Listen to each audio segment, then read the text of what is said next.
Welcome to Bangkok Nightlife Network, online hub for all things nighttime industry in Bangkok and all around Asia as well.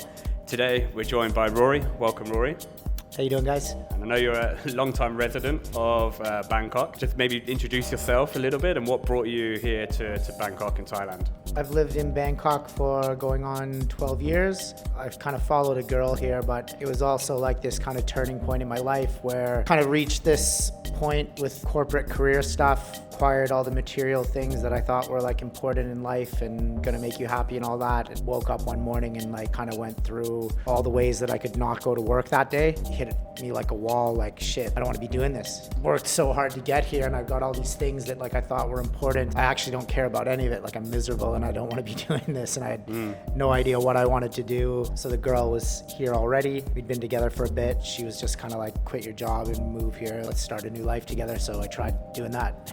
It sounds strangely familiar to a story of mine, I could tell as well. Oh, yeah? 12 years so far, so you must have seen so much change in the city and Asia as a whole in terms of the entertainment and the music scene here. How have things changed over this time? When I think back like 10, 11 years ago, if you wanted to hear house and techno music on a Friday, Saturday, there was probably like one or two options. You know, like there was Glow, there was this place Greece that occasionally did stuff in one of their rooms. Those were the two places that I know. I'm sure there's other few quite underground places that existed at that time. Then following that came kind of Mustache and Beam. You had venues come and go in that time, and more places, more and more options, to the point where now there's like quite a saturation of venues, which is a good thing. There's definitely enough people here to go around. I don't think there's any concern over there being too many venues or anything like that right now. Seems to be a lot of different venues popping up, a lot of options. And the quality of venue has gone up drastically as well. Maybe a couple that should stand out for you, maybe your favorite ones to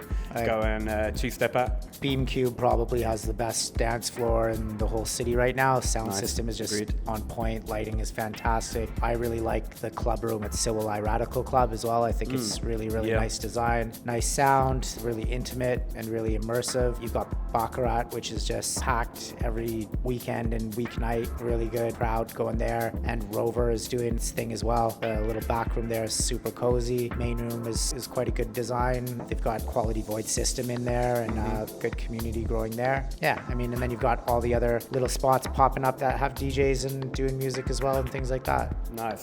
As a DJ and an artist, maybe some of the influences that have brought you into house music? I started DJing in 2000, just DJing like hip hop, R&B, and then kind of got into breaks, funk, soul from like the sampling of hip hop and stuff, and like where did this sample come from kind of thing, and like digging a bit deeper. When I moved here was when I really got exposed to house and techno in like a clubbing environment in Vancouver, where I'm from. I was exposed to it at raves, but it was probably more like trance, jungle, drum and bass were kind of the big ones. And the club scene for house music was quite gay. Clubs doing it were in like gay neighborhoods and all that, which is fine. But like for me as like a young guy in my 20s, it wasn't the environment that I wanted to be in for like meeting girls and stuff like that, right? Sure. Not something that I got into there. And then I came here and, as I said, like started going to Glow every weekend. I mean, because of the community and people first, not because of the music, you know? The longer I was doing it, the more the music started to speak to me and reach me, I guess you could say. Now you're more immersed in this house and techno scene. A couple of DJs and artists which are kind of standing out for you, maybe on a global level, and then just specifically around Asia and Thai artists maybe that you're seeing as upcoming and ones to watch for maybe our global audience as well. Some of them are quite well known. Like I think like Sweely is quite, I love the timing of him coming out and the music that he's making has been like quite perfect, more funky vibe to it a bit. And the crew that he plays with from the Air Funk Records, like the guys around that are all quite good. There's this other artist, Osabel, I think I'm saying it right. Also French guy, really good. I mean, I still really like a lot of the guys from Romania, like Priku or Apu, really quality stuff. My friend Thomas Skerstad has a label, Sous Vide Records. I really like the stuff that they've put out, the artists that they've been releasing. Still a big fan of the Apollonia guys and the music they make. There's lots of good music coming out all the time now. You just gotta dig a little deep and look around. I'm listening and checking out different stuff all the time. Are you seeing any particular names in the region that we should be looking out for? Quite biased because like I live here, right? Yeah. So like I see the DJs here more than anybody else, but I do travel quite a bit and I do see DJs in other markets. I just think what's happening here is really special at the moment. Maybe that's a bit biased because I'm here and because I have personal connections with some of these guys and all that. It's growing a bit faster than other markets. Like the number of venues, the number of DJs, the number of opportunities here is really taking off. So like Wild Dealer, you know, Melt Mode, Wrecking Q, you know, the More Ice people like Dot, Jay, Jiris, even further like other groups of DJs that I go see like Cleaning Service, Hornley and all his friends in there. Kind of an exciting time with a lot going on here, you know, and as I said, like maybe I'm a bit biased because I'm from here, but like, you know, I was in Bali this past weekend, 2 nights, and both nights I saw Thai DJs. So like, you know, but I was happy to do that. You know what I mean? It wasn't like disappointing for me at all. Sure. Like, yes. Yeah. No, I get your point. I've been visiting the country for 6-7 years, and at the beginning, the house music was hard to find. And I think like coming onto that, you actually run 2 of your own events, maybe more. My company, Late Night Bangkok, has 2 event brands, Disco Diaries and Grow Room. I'm also the music director for Color. Disco Diaries is quite steady. I don't want to say commercial, but like more leaning to something that can appeal to a bit of a wider audience. So we've been doing kind of a seasonal model with the Standard, which has worked out real well at the highest rooftop in Bangkok, Mahanakorn. And it looks like we're probably going to be doing a 3rd season as well. We did a 6-year anniversary this past June at BeamQ. They opened their doors for us. We brought Carolus, who's like a rare disco selector from the UK, and he really smashed. He played for like 3.5 hours, nothing but vinyl. So kind of encouraging people to like put the pretentious, like we're so cool vibes aside for a night and just come and have fun and sing along and dance and, you know, dress up a little bit. It doesn't all have to be so cool all the time. At some point, like, it's nice to take a break from that sometimes. So that's what we try to provide with that. The spot up on the top of the Mahanakorn Tower is such a great spot to have a party with the skyline. And it's cool, man. Different environment and everything, you know. And then on the flip side of the disco and the house, then you have Grow Room as well. And maybe tell us a bit about that. So Grow Room was kind of created with this minimal direction at first, like a UK sound kind of direction. Deep dub, minimal house and breaks is kind of like the spectrum where we operate in, is like kind of what our preference is. But even now, like a bit leaning into electro and a bit leaning into some other stuff, but we've kind of had a hiatus with it. We just haven't really found a good home for it. We had a period where we were doing V12, which went really well, but unfortunately we had to stop using that venue. You're actually music director at Color as well, so I guess most people in the region will know them, but maybe tell us about that. Color started before I moved to Bangkok, and early on when I was here, I entered a contest to be like a resident DJ at Color. I didn't win, but like Koish and Walt both won, and we started going to all their events because of that. Got to know Koran over the years, and then started to sell him artists through my agency bit by bit until I was doing a lot of sales for him, and he was calling me kind of like as a consultant on dealing with agents and agencies and all of this for my advice all the time. That both of us stuck through COVID in Thailand, even though we both lost all our income and all of that. Ended up spending a lot of time together then, and he kind of opened up his plans about Color, the long-term vision and all of that. At that point, I suggested that he take on like a full-time music director. You know, he asked me if I had any suggestions for that, and like I said, me.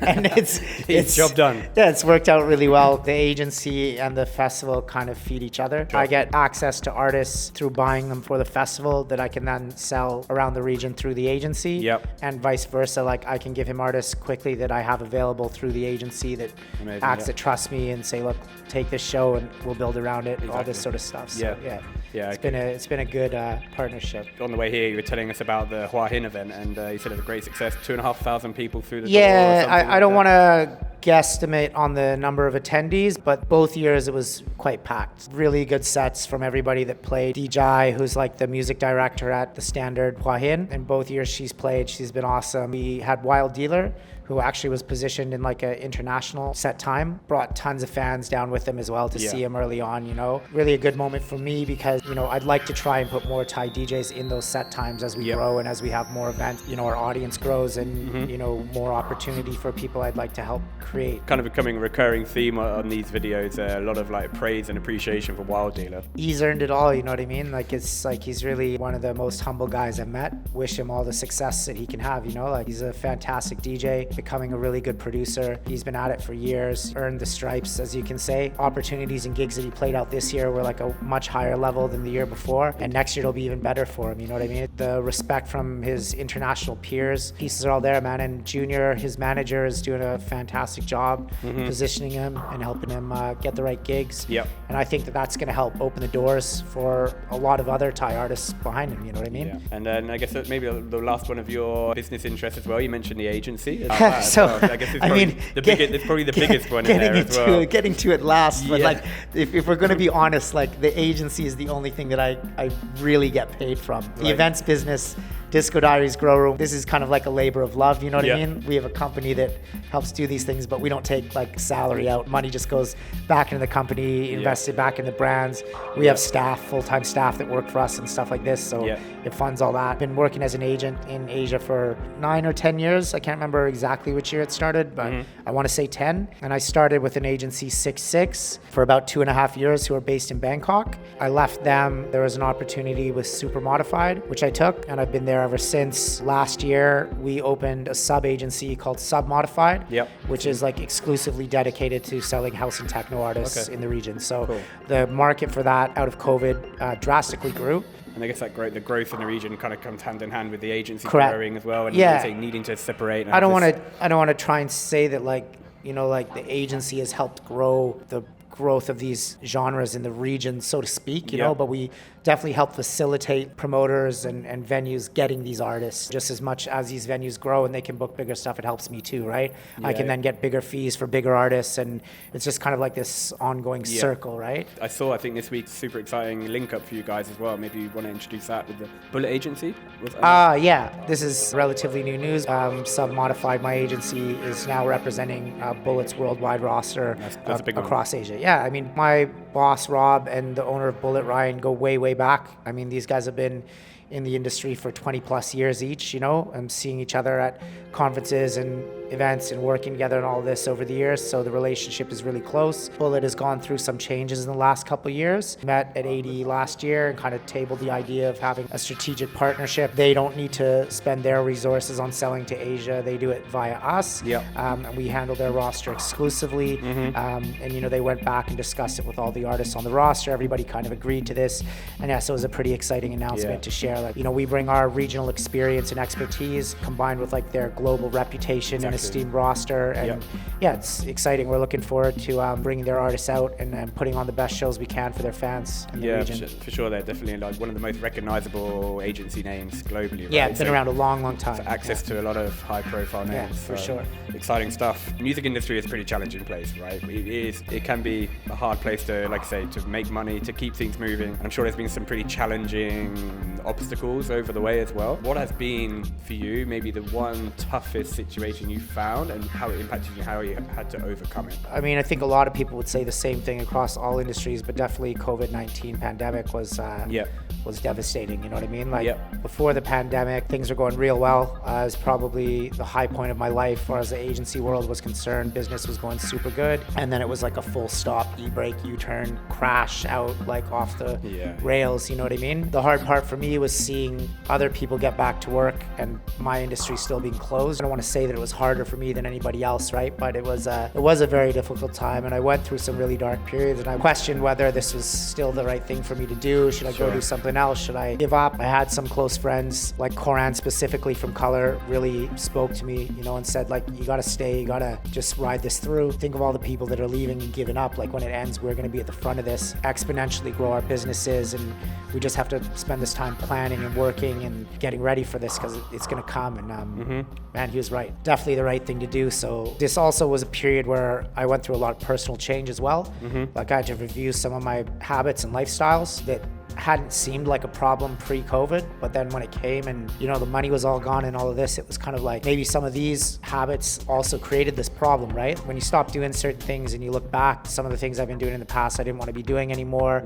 Adjust my lifestyle a bit to be a bit more focused on my work and future and all of that, creating like as much positive outcomes as I can. Amazing. Difficult period, but all the great things you've told me now, it seems like things are really on the upward trajectory, and things are going great for you. Thanks for joining us on the show today on BNN. Guys, if you're watching on YouTube, make sure you hit that like button, subscribe button. Keep following us for more interviews and content coming up soon.